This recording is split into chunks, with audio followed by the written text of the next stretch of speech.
Welcome to Media Dilemmas. In our first episode, we are delving into the tricky world of fake news and disinformation, a topic that has been at the forefront of media discussions.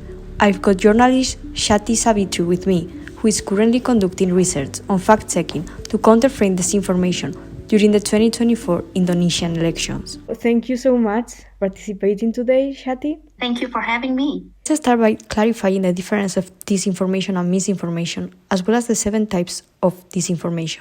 Disinformation is something that is unintended. People don't really realize that they're producing misinformation to harm other people. But when the term is disinformation, it means that they are doing it in purpose. There are lots of types of disinformation. Of it, it's satire and parody. So you can imagine when people are exposed to like funny content, comedy content, they don't really know that whether it's true or not, but it's already affecting their beliefs. Misleading content, when it's misleading use of information to frame an issue of an individual. And then there's imposter content. It's when genuine sources are impersonated. And there's 100% fake fabricated content, when there's new content that is 100% fake and it's designed 100% to deceive and to do harm. And then there's false connection. It's when the headlines, the visuals or captions do not really support the content. It's called false connections. And then there's false content, when genuine content is shared with false contextual information. And the last one is manipulated content. It's when genuine information or imagery is manipulated to deceive. They fabricate the content in order to harm other people. There has also arisen the term fake news. How was it created, and what do you think about it? Looking at journal articles in around 2017, after the US elections, they still use the term fake news because that's actually the term that is being used by Donald Trump at that point. But in recent years, scholars already decide that we need to use information disorder instead of fake news and disinformation, because disinformation is actually really intended to be produced to harm people. What would you say makes people create misinformation?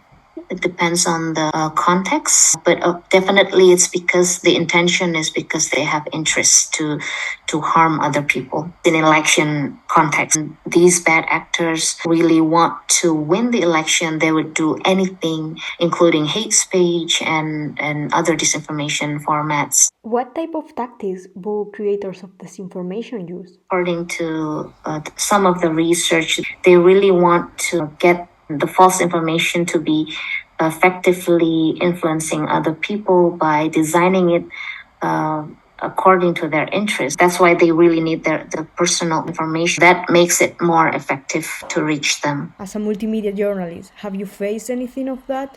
Almost every day, because most of the disinformation are circulating not only in social media but also in messaging apps.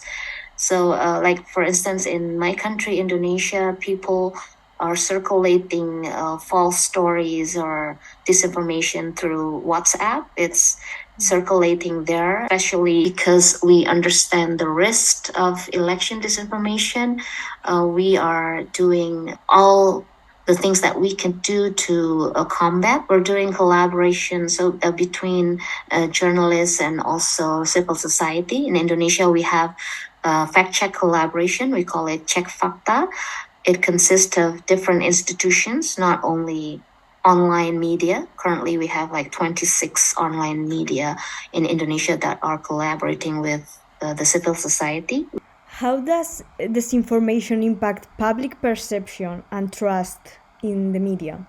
Common people would think that these false informations are being produced by media or being circulated by mainstream media and journalists, professional journalists.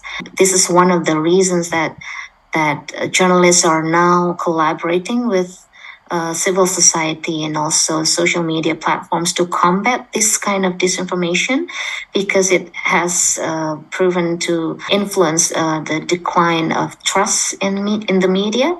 Because people would say, even in social media or probably news websites, they would say, oh, is this fake news? Is this hoax? Or is this disinformation or not? They cannot really differentiate between the truth or the false information. What are the societal consequences of widespread disinformation? The most direct consequences is that they're being exposed to a polluted ecosystem that is going to influence your feelings, you're going to influence your decisions on everyday lives, not only in the context of election, but also in everyday lives. It can also creates like when you're feeling anxious about things, you're not comfortable about your everyday life because you keep being exposed to disinformation or untruthful information. How do you see the future of media landscape dealing with information pollution? We understand that the advancement of technology, including artificial intelligence, are fastly moving towards that direction. And we're really concerned about, we do have automated fact checking right now. So, of course, the concern is that we don't really have enough people to do the fact checking, the manual fact checking, because there are limited journalists, while we do have potential disinformations are like 24/7. So we really need automated fact checking. And currently, with the base of technology and AI, scholars are also developing certain system to identify misinformation and disinformation by system, so counter the disinformation with a machine. But of course, the quality of the fact-checking produced by machine is debatable if we compare to fact-checking by professional journalists. We're running out of time as well, so we really need to improve our efforts to counter this disinformation. We hope that people from the young generation that are exposed to technology and they're well aware, they can use all the technology features to combat disinformation. It's not only an action of professional journalists. We really expect that this young generation would also do their own fact-checking. As consumers, is there any way to combat misinformation? You can use online tools, and you can even use like Google Image or tineye.com, for example, to identify whether it's a true image that is being published by professional journalists or like bloggers or people that we can't really identify their backgrounds. We have 391 active fact-checking websites. Like for instance, in the US, we have factcheck.org.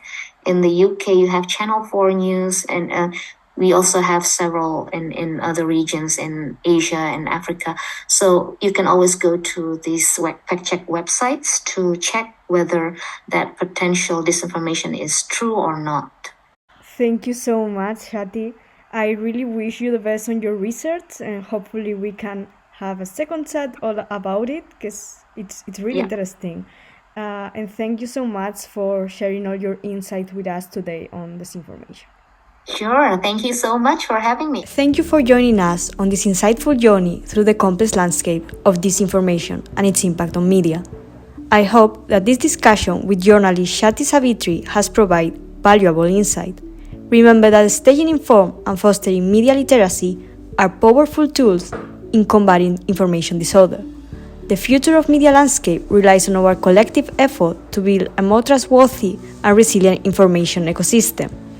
I will continue exploring more issues, so stay tuned for the upcoming episodes.